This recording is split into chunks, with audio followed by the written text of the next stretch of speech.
Peripheral neuropathy একটা disease, এই ডিজিজের কারণে নাকি এ ধরনের পায়ে জ্বালা পোড়া well, peripheral neuropathy, yes yes yes, সুন্দর কথা বলছেন, থ্যাংক ইউ ভেরি মাচ এই প্রসঙ্গটা তোলার জন্যে।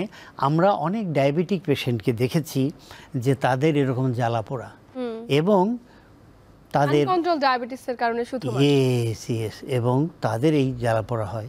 তাহলে আমরা এখন ওনার জন্য যদি আমরা চিকিৎসা করি তাহলে কী করব? প্রথম হলো আমরা ডায়াবেটিক স্পেশালিস্ট যিনি তাকে বলবো যে আপনি আগে ওনার ডায়াবেটিক নিয়ন্ত্রণে আনেন, আমি ওনাকে কি করব? হাঁটাবো।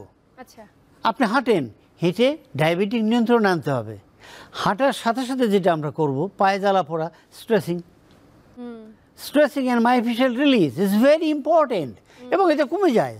আচ্ছা, আমাদের অনেক রোগী আমাদের কাছে আসে যারা, তাদেরকে আমরা ডায়াবেটিক নিয়ন্ত্রণ করি, আমরা তাদেরকে হাঁটতে বলি, রেগুলার হাঁটে, এবং আমরা স্ট্রেসিং অ্যান্ড স্ট্রেংথেনিং করে, তারও নিউরোপ্যাথি একটু সময় লাগে, কিন্তু আলটিমেটলি একটা সময় বলে আমি এখন অনেক ভালো, আমার তো জ্বালাপোড়া নাই বললেই চলে, আমার পায়ের যে অবশ অবশ ভাব ছিল এখন নাই, আমার যে কষ্ট ছিল এখন নাই, আমি এখন ভালো চলতে পারি। বড় কমপ্লেইন এটা যে জ্বালাপোড়া করছে এবং পায়ে ফিল পাচ্ছে না, অবশ অবশ ফিল হচ্ছে। হ্যাঁ, আপনি একটু স্ট্রেসিং করেন, মায়োফিশিয়াল রিলিজ করেন, নার্ভকে স্টিমুলেট করেন, আস্তে আস্তে আস্তে আস্তে আস্তে ফিলিংসটা আসবে।